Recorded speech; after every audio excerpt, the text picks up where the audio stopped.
پیغمبر علیہ الصلاۃ والسلام نے ارشاد فرمایا کہ استغفار کی کثرت کیا کرے. جو بندہ کثرت کے ساتھ استغفار کرتا ہے تو رب ذوالجلال والکریم ہر تنگی میں اس کے لیے راستہ نکال دیتے ہیں. رب ذوالجلال والکریم غموں سے اس کو نجات عطا فرما دیتے ہیں اور ایسی جگہ سے اس کے لیے روزی کا انتظام فرما دیتے ہیں کہ جہاں سے انسان کو وہم گمان میں بھی نہیں ہوتا کہ یہاں سے میرے لیے روزی کا انتظام ہو جائے گا. استغفار کا ایک فائدہ یہ بھی ہے کہ جو بندہ کثرت کے ساتھ استغفار پڑھے تو رب ذوالجلال والکریم اس کی حاجتوں کو پورا فرما دیتے ہیں. جب وہ دعا کے لیے ہاتھ اٹھاتا ہے جو بھی جائز حاجت ہو رب ذوالجلال والکریم ان کی حاجتوں کو پورا فرما دیتے ہیں. حضرت امام ابن حنبل رحمۃ اللہ علیہ فرماتے ہیں کہ ایک مرتبہ میں سفر پر نکلا. بغداد میں میرا کوئی کام تھا, وہاں رات ہو گئی تو مجھے رات گزارنے کے لیے کوئی جگہ چاہیے تھی. میں نے دیکھا کہ ایک مسجد کھلی ہوئی ہے. میں نے ارادہ کیا کہ اس مسجد میں جا کر میں رات گزار لوں گا, صبح کو پھر سفر پہ نکل جاؤں گا. لیکن فرماتے ہیں کہ جب میں مسجد میں جا کر لیٹ گیا, مسجد کا متولی آیا اور کہا کہ آپ مسجد سے نکل جائیے, ہم مسجد کو بند کر دیتے ہیں رات کو. امام ابن حنبل فرماتے ہیں کہ میں نے کہا مسافر ہوں, پردیسی ہوں, رات گزارنے دیجیے, صبح ہی میں نکل جاؤں گا. لیکن اس متولی نے بات نہیں مانی. میں نے سوچا کہ رات کو میں کہاں جاؤں, میں اسی مسجد میں لیٹ گیا. تو اس مسجد کے متولی نے مجھے ٹانگ سے پکڑ کر گھسیٹا اور مسجد کے گیٹ کے باہر کیا, مسجد کو تالا لگا کے بند کر دیا. فرماتے ہیں میں پریشانی کے عالم میں ادھر ہی پڑا ہوا تھا کہ اسی دوران ایک نوجوان کا گزر ہوا.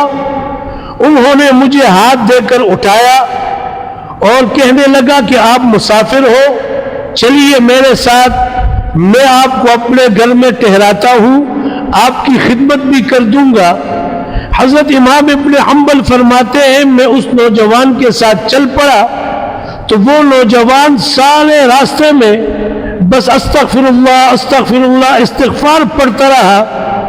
گھر پہنچا, انہوں نے مہمان خانے میں مجھے ٹھہرایا, کھانے پینے کا انتظام کیا, لیکن چلتے پھرتے خدمت کرتے کرتے اس کی زبان پر استغفار کا ورد جاری تھا. صبح جب میں رخصت ہونے لگا تو میں نے اس نوجوان سے کہا کہ کل جب میں آپ کے ساتھ راستے پہ آ رہا تھا آپ مسلسل استغفار پڑھتے رہے, پھر آپ نے مجھے اپنے مہمان خانے میں ٹھہرایا, میری خدمت بھی کرتے رہے, استغفار بھی پڑھتے رہے. جب میں دیکھتا رہا آپ کی زبان پر استغفار کا ورد جاری تھا, اس کا کوئی فائدہ بھی آپ کو ملا ہے؟ وہ نوجوان کہنے لگا کہ ہاں, جب سے میں نے استغفار کا ورد شروع کیا ہے اللہ پاک نے میری ہر دعا قبول کی ہے.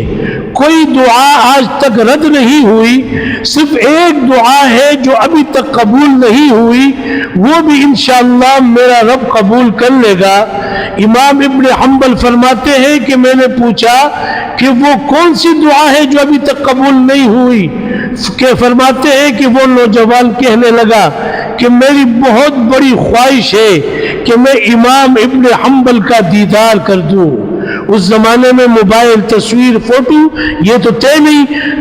کہنے لگا کہ میری خواہش ہے کہ امام ابن حنبل کا دیدار ہو جائے، لیکن ان کا دیدار نصیب نہیں ہو رہا.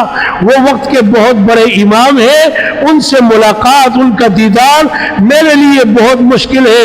امام ابن حنبل مسکرانے لگے، فرمانے لگے کہ آپ کی دعا قبول ہو گئی، مبارک ہو.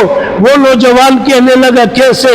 تو امام ابن حنبل فرمانے لگے میں کوئی اور نہیں، میں ہی امام ابن حنبل ہوں.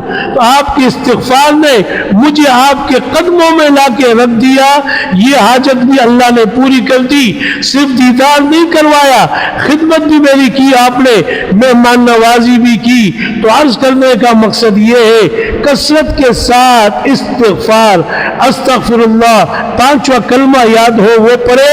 اس کا فائدہ یہ ہوگا کہ رب ذل جلال والکریم دعائیں بھی قبول فرمائیں گے، غموں سے بھی نجات عطا فرمائیں گے، روزی کا انتظام بھی غیب سے فرمائیں گے، اور ہر تنگی میں، ہر مشکل میں اللہ پاک ہمارے لیے آسانیاں پیدا فرما دیں گے.